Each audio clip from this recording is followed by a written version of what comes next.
Live from the world's capital markets, here are the latest financial headlines brought to you by News Factory.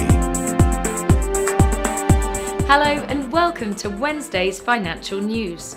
Stay with us for more market headlines.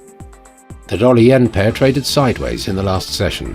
The stochastic indicator is giving a negative signal, going against our overall technical analysis. The Bitcoin-dollar pair plummeted 5.7% in the last session. The RSI is giving a negative signal. The gold-dollar pair exploded 1.4% in the last session. The Williams indicator indicates an overbought market. The oil-dollar pair exploded 1.9% in the last session. According to the RSI, we are in an overbought market. Coming up, the choices from our chief analyst for today.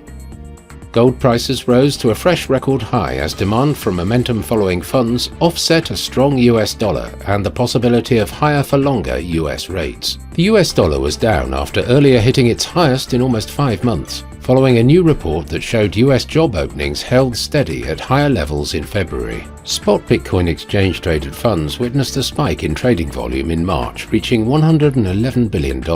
This was nearly 3 times the trading volume recorded in February, as Grayscale and BlackRock ETFs dominated the market.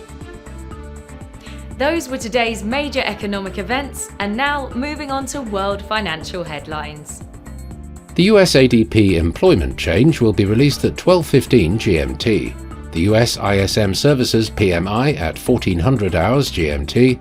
The Eurozone's Harmonized Index of Consumer Prices at 0900 hours GMT. The Eurozone's unemployment rate will be released at 0900 hours GMT.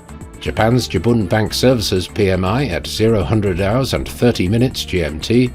Japan's foreign bond investment at 2350 GMT.